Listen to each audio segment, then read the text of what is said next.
আপনারা লক্ষ্য করুন, হযরত ওমর ফারুক রাদিয়াল্লাহু তাআলা আনহু রাষ্ট্রপ্রধান, আর রাসূল এমন রাষ্ট্রপ্রধান বানিয়েছিলেন, একদিকে রাষ্ট্রের প্রধান আর একদিকে মসজিদের ইমাম। জোরে বলেন সুবহানাল্লাহ। রাষ্ট্রপ্রধান যিনি হবেন, সেই এলাকার সবচাইতে বড় মসজিদে ইমামতিও তাকে করতে হবে, সে যোগ্যতা থাকা লাগবে। আমাদের দেশে রাষ্ট্রপ্রধান যত আসছেন, যদি শোনা যায় যে উনি আজকে বাইতুল মোকাররমে ইমামতি করবেন, মুসল্লি পাওয়া যাবে একটাও? কি বলেন, পাওয়া যাবে নাকি? হসপিটালের রুগীরা যদি শোনে যে ডাক্তার নাই, ইঞ্জিনিয়াররা আসছে চিকিৎসা করার জন্য, রুগী থাকবে একটাও? পাও ভাঙ্গা রুগীও হসপিটালের জানালা ভাঙ্গে বাইরে পড়বে ভয়তে, যে কোন জায়গার ইঞ্জেকশন কোথায় করে তার তো ঠিক নেই। সুতরাং লোকেরা বলবে, আল্লাহ এমন প্রেসিডেন্টের পিছনে নামাজ পড়া থেকে আমাকে রক্ষা করো, আমাদের বাঁচাও।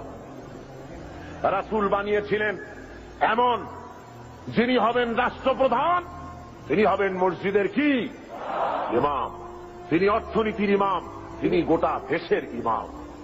একদিকে ইমাম, আর একদিকে স্পিরিচুয়াল ওয়ার্ল্ড, অর্থাৎ আধ্যাত্মিক জগৎ, ইলমে মারফতের শৈল শিখরে আল্লাহ তাকে আরোহণ করিয়েছেন হযরত ওমর। হযরত আলী রাদিয়াল্লাহু তাআলা আনহু, হযরত ওমর ফারুক রাদিয়াল্লাহু তাআলা আনহুর জামানায় খেলাফতের আমলে তিনি স্বপ্নে দেখছেন যেন মুহাম্মদ সাল্লাল্লাহু আলাইহি ওয়াসাল্লামের পেছনে তিনি ফজরের নামাজ আদায় করছেন মসজিদে নববীতে। নামাজ শেষ হয়ে যাওয়ার পর হযরতে আলী রাদিয়াল্লাহু তাআলা আনহু তিনি দেখলেন যে মসজিদের দরজা থেকে একজন বুড়ি প্রবেশ করলো একটা পাত্র নিয়ে। রাসূলের কাছে এসে বলছেন, ইয়া রাসূলুল্লাহ, এই পাত্র ভরা খোরমা আমার বাগানের, আপনি খান, সাহাবায়ে কেরামদের মধ্যে ভাগ করে দেন। রাসূল জিজ্ঞেস করলেন, পাত্রটা নিয়ে, মিয়া তোমার নাম কি? বলছে, আমার নাম জুবায়ের। নাও 5টা, তোমার নাম? আমার নাম সাঈদ। নাও 7টা, তোমার নাম? জাবের। নাও 3টা, তোমার নাম? আমার নাম আবু সাঈদ খুদরি। নাও 6টা। এভাবে ভাগ করতেছেন। দিতে দিতে সর্বশেষ হযরতে আলী, হুজুর বলছেন তুমি কে? হযরত আলী বলেন, হুজুর আমি তো আলী। নাও 1টা। হযরত আলী হুজুরের কাছের থেকে খোরমা নিয়ে নিজের মুখের মধ্যে দিয়ে চিবোচ্ছেন। হযরত আলী স্বপ্নের ভিতরে রাসূলের দেওয়া খুরমার দানা মুখের ভিতরে দিয়ে চিবোচ্ছেন। এমন সময় কানের মধ্যে আজানের আওয়াজ চলে গেল, ফজরের আজানের, আসসালাতু খায়রুম মিনান নাওম। হযরত আলীর ঘুম ভেঙে গেল। তিনি ঘুমের থেকে জেগেছেন ঠিকই, কিন্তু মুখের ভিতরে রাসূলের দেওয়া খুরমার স্বাদ তার মুখের মধ্যে তখনও বিরাজমান।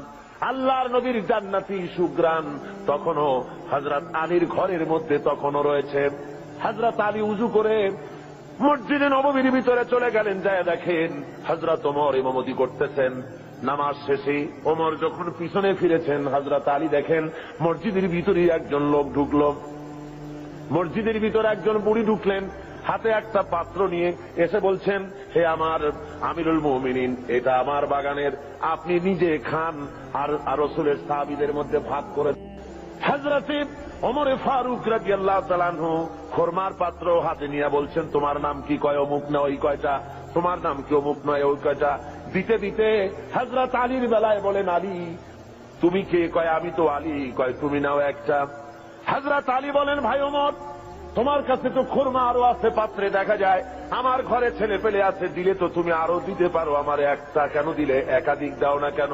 হযরত ওমর বলেন, ওরে আলী, বিগত রজনীতে স্বপ্নের ভিতরে যদি নবী মুহাম্মদ রাসূলুল্লাহ সাল্লাল্লাহু আলাইহি ওয়াসাল্লাম তোমারে একাধিক খোরমা দিতেন, আমি ওমরও তোমাকে একাধিক খোরমা দিয়া দিতাম। কেমন রাষ্ট্রপ্রধান! আমিরুল মুমিনিন হযরত ওমর ফারুক রাদিয়াল্লাহু তাআলা আনহু। মানুষের একদিকে আমিরুল মুমিনিন রাষ্ট্রপ্রধান, আর একদিকে দুয়ারে দুয়ারে ঘুরে বেড়াচ্ছেন, কে খেতে পারতেছে কে খেতে পারতেছে না, সব ঘুরে ঘুরে তিনি দেখতেছেন। একবার তিনি এক মুসলমান বাহিনী, ইসলামী বাহিনী যুদ্ধ করতে গেছে, জিহাদের ময়দান থেকে ফিরে আসতেছে তারা, তিনি খবর নেওয়ার জন্য এগিয়ে গেলেন। খবর নেওয়ার জন্য এগিয়ে গিয়েছেন, প্রতিমধ্যে এক বুড়ির সঙ্গে দেখা। বুড়ি জিজ্ঞেস করেন, ভাই মিয়া, তুমি কি জানো হযরত ওমর কোথায় গেছে? হযরত ওমর পথে নিজের পরিচয় দেওয়া সঠিক মনে করলেন না। তিনি বললেন যে ওমর এই দিকে গেছে, নিজের দিকে দেখালেন। বুড়ি মনে করছে ওই দিকে গেছে। হযরতে ওমরের কথার পর বুড়ি বলছে, পথিক তুমি কি জানো ওমর কেমন আছে? কয় হ্যাঁ জানি তো। ভালো আছে? কয় তুমি তো বলছো ভালো আছে, আমি বলি ওমর নিপাত যাক। হযরত ওমর বললেন, মা তা কেন? কয় যে আমি আজকে 3-4 দিন পর্যন্ত বাইরের থেকে এসেছি, আমি মদিনার লোক না, তো আমি এখানে আছি, খলিফার কাছেও যেতে পারি না, আর আমিও আমার খাবার ঠিক মতো পাই না। সেই জন্য অসন্তুষ্ট হয়েছি যে তিনি বলেছেন ফোরাতের কূলে যদি একটি ছাগল, একটি কুত্তাও যদি মারা যায় না খাইয়া, আমি ওমর দায়ী হব। তা আমি তো মানুষ, আমি তো খাবার পেলাম না, সেই জন্য আমি অসন্তুষ্ট হয়েছি। তারপরে হযরত ওমর বলছেন, বুড়িমা তুমি ওমরের উপরে খুব নারাজ হয়েছে দেখা যায়। তো হযরত ওমর তো খুব ব্যস্ত, যুদ্ধ চলতেছে বাইরে, আর সমস্ত জিনিস নিয়ে তিনি খুব ব্যতিব্যস্ত আছেন, তা তুমি কি হলে ওমরের প্রতি খুশি হও? বুড়ি বলছে, তোমাকে তো খুব ওমর ভক্ত লোক বলে মনে হয়, তা দাও তো দেখি আমাকে এতগুলো দিনার, তাহলে আমি খুশি হই। হযরত ওমর পকেটে হাত দিয়েছেন সে পয়সাগুলি বের করার জন্য। এমন সময় যে এলাকায় মুসলমানেরা যুদ্ধ করতে গিয়েছিলেন, সেই এলাকা থেকে তারা ফিরে এসে প্রতিমধ্যে হযরত ওমরকে দেখে বলছেন, আমিরুল মুমিনিন খলিফাতুল মুসলিমিন, আল্লাহ শুকর যে আল্লাহ আমাদেরকে জয়ী করেছেন। শুনে বুড়ি যখন শুনল যে আমিরুল মুমিনিন, সে ভয়তে থরথর করছে, সর্বনাশ, হযরত ওমরের সামনে আমি বলছি যে ওমর নিপাত যাক। বুড়ি তখন করজোরে বলছে, আমিরুল মুমিনিন আমি বুঝতেই পারি নাই, ভুল করেছি, আপনার সামনে আপনার নিপাত কামনা করেছি, আমি বুঝি নাই, আমারে আল্লাহর রাস্তে মাফ করে দেন। হযরত ওমর বলেন, বুড়ি মাফ করা লাগবে না, আমার উল্টা মাফ চেও না, বরং আমি মাফ চাই। তুমি বলার আগে আমি যে তোমার ক্ষুধার খবর নিতে পারি নাই, এই জন্য তুমি কিয়ামতের ময়দানে আল্লাহর দরবারে আমারে তুমি আসামি বানাইও না। ইসলাম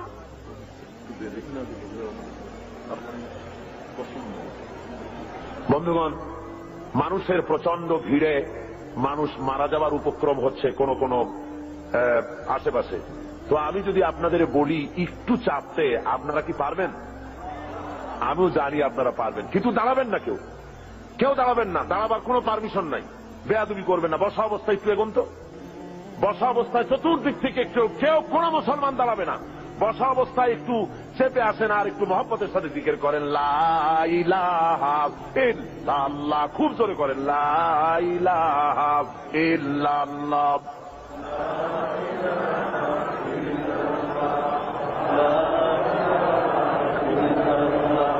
লা ইলাহা ইল্লাল্লাহ, লা ইলাহা ইল্লাল্লাহ, লা ইলাহা ইল্লাল্লাহ, লা ইলাহা।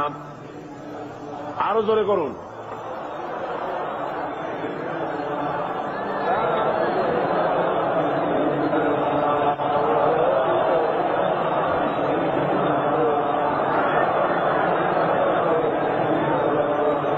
লা ইলাহা ইল্লাল্লাহ, লা ইলাহা, লা ইলাহা ইল্লাল্লাহু মুহাম্মাদুর রাসূলুল্লাহ। ভাইরা আমার, ইসলাম যাকাতের মাধ্যমে এবং পারস্পরিক দানের মাধ্যমে মানুষের দরিদ্রতা দূর করার ব্যবস্থা করেছে। হযরত ওমর ইবনে আব্দুল আজিজ রাহমাতুল্লাহ আলাইহির যুগে বাজারে বাজারে শহরাত করা হতো, যাকাত কে নেবে, যাকাত কে নেবে, একটা লোক যাকাত নেব আমি, এইরকম লোক পাওয়া যায় নাই। জোরে কোন সুবহানাল্লাহ, লোক পাওয়া যায় না। হযরত ওমর ইবনে আব্দুল আজিজ রাহমাতুল্লাহ আলাইহির জামানায় একটা লোক অনেকগুলি যাকাতে সদকার টাকা নিয়ে ঘুরতেছেন, কারে দেবে, গরিব তালাশ করতেছে। তালাশ করতে করতে 3 দিন হয়ে গেছে, পায়নি। শেষ পর্যন্ত মরুদ্যানের ভেতরে বসে জিমোচ্ছে। এমন সময় দেখে যে আর একটা লোক সেখানে আসছে, গায়ের জামা কাপড় ময়লা, বিরাট একটা গাচ্ছি। তারে বলছে, আসসালামু আলাইকুম ভাই, আল্লাহর মেহেরবানি আপনারে পাইয়া গেছি, আমি আজকে 3 দিন পর্যন্ত সদকার টাকা নিয়ে ঘুরতেছি, কারে দেবো কোনো লোক পাই না, আপনার মতো একটা গরিব লোক পাইয়া গেছি, আপনি দয়া করে আমার টাকাগুলি নিয়ে আমারে বাঁচান। ওই লোকটা বলছে, মিয়া তোমার মাথায় স্ক্রু ঢিলা টিলা নাকি? তুমি কি মনে করছো আমার ওই টোপলার মধ্যে ছেঁড়া খাতা? আমার টোপলার তোমার ওর মধ্যে কয় টাকা? কয় যে এত। তা আমারটা গুনিয়ে দেখো, তোমারটা চাইতে অনেক বেশি। তুমি ঘুরছো 3 দিন, আমি ঘুরেছি 1 সপ্তাহ। পুরা এলাকায় সদকার টাকা নিতে পারে এমন গরিব খুঁজা পাইলাম না। জোরে বলেন সুবহানাল্লাহ, জোরে বলেন সুবহানাল্লাহ। এটা কিসের বরকতে হয়েছে? ইসলামের বরকতে। জোরে বলেন কিসের বরকতে? ইসলামের বরকতে। আল্লাহ রাব্বুল আলামিনের হাবিব বলেন, তুখাযু মিন আগনিয়াইহিম ওয়া তুরাদ্দু আলা ফুকারাইহিম, ধনীদের কাছ থেকে যাকাত নাও আর গরিবদের কাছে দিয়ে দাও। যদি যাকাত দিতে কেউ অস্বীকার করে তাহলে হাফেজ ইবনে হাজার আসকালানী রাহমাতুল্লাহ আলাইহি তিনি বুখারী শরহ ফাতুল বারীর মধ্যে তিনি লিখেছেন, ফামানিম তানিয়া উখিযাত মিনহু কাহরান, অর্থাৎ যদি কেউ যাকাত দিতে গভর্নমেন্টের হাতে অস্বীকার করে, জবরদস্তি করে তার কাছ থেকে যাকাত আদায় করে নাও। যাকাত দিতেই হবে বাই হুক এন্ড ক্রুক, গভর্নমেন্টের হাতে। তাই বলে এই বর্তমান হাজী সাহেব গভর্নমেন্টের হাতে না। বর্তমান গভর্নমেন্ট আইন করেছেন, যাকাত বোর্ড গঠন করেছেন। আমি প্রেসিডেন্টের সামনে বলেছি, সেই গভর্নমেন্টের হক নাই, অধিকার নাই যাকাত আদায় করার, যে গভর্নমেন্ট নামাজ কায়েম করে না। আল্লাযীনা ইম্মাক্কান্নাহুম ফিল আরদ আকামুস সালাত ওয়া আতাউজ যাকাত ওয়া আমারু বিল মা'রুফ ওয়া নাহাউ আনিল মুনকার।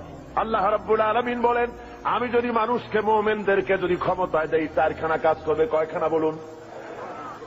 মুমিন ব্যক্তিদের যদি আমি ক্ষমতা দেই, চারটা কাজ করবে। প্রথম কাজ হলো, প্রথম নম্বরে নামাজ আদায় করবে, নামাজ কায়েম করবে, নামাজ প্রতিষ্ঠা করবে। অর্ডার দিয়ে দিবে নামাজ পড়তে হবে বাধ্যতামূলক। কোন অফিসার, কোন স্কুল, কোন কলেজ, কোন ইউনিভার্সিটি নামাজের অর্থে চলতে পারবে না, নামাজের সময় বন্ধ করে দিতে হবে। বা জামাত নামাজ আদায় করবে মুসলমান, তারপরে আবার কাজ শুরু করবে। অর্ডার হবে গভর্নমেন্টের পক্ষ থেকে, নামাজ পড়তেই হবে, আল্লাহর হুকুম। অনেকে বলে, কয় হুজুর শুধু তো একটু নামাজ পড়ি না, নইলে আমি লোকটা আসলে খারাপ না। দান সৎকা করি, রোটারি, লায়ন্স, অ্যাপেক্স, লিও, তারপরে ফ্রিমেসন, এই ধরনের অনেক সংগঠনের সাথে থাকে, চক্ষু শিবির করি, চোখ ভালো করে দিই, খাবার দিই, শীতবস্ত্র দেই। আমি লোক খারাপ না, শুধু যা নামাজ পড়ি না তাই বলে আমার ইমান নষ্ট হলো নাকি? আমি বলি, মিয়া ইমানই তো নাই, তার নষ্ট হবে কি? ইমান থাকার জন্য নামাজ জরুরি। যার নামাজ নাই, লা দীনা লিমান লা সালাত লাহু, যার কাছে নামাজ নাই তার কাছে ইমান নাই। সুতরাং নামাজ হল দ্বীনের খুঁটি, ইমাদুদ্দিন, দ্বীনের পিলার। পিলার নাই তো আপনার ছাদ হবে কেমনে, ঘর বাড়ি হবে কেমনে? হইতে পারে? পিলার ছাড়া ঘর বাড়ি হয়? হতে পারে না। সুতরাং নামাজ প্রতিষ্ঠা যে গভর্নমেন্ট করে না, ভালো কাজের আদেশ করা এবং অন্যায়ের প্রতিরোধ যে করে না, তার সেই গভর্নমেন্টের অধিকার নাই যাকাত বোর্ড গঠন করে যাকাত আদায় করা। জোরে বলেন, অধিকার আছে? কোন অধিকার নাই। ভালো কাজের আদেশ করা তো দূরের কথা, অন্যায়ের প্রতিরোধ তো দূরের কথা। বর্তমান গভর্নমেন্টের সময় সবচাইতে বেশি অবৈধ কার্যকলাপ বেশি ঘটেছে, বলেন ঠিক কিনা? সুতরাং শরীরের ভিতরে যদি হয় ক্যান্সার, ব্লাড ক্যান্সার অথবা হার্ট ক্যান্সার, মাথায় যদি লক্ষ্মীবিলাস মাখে, লক্ষ্মীবিলাস তেল, আশ্চর্য মলম যদি বুকে মাখে, ক্যান্সারের কোন উপকার হবে? হবে না। দেশটারে বেহায়ামি, অশ্লীলতা, মদ, জুয়া, জেনা, ব্যভিচার, সুদ, ঘুষ দিয়ে ভরে ফেলানো হয়েছে।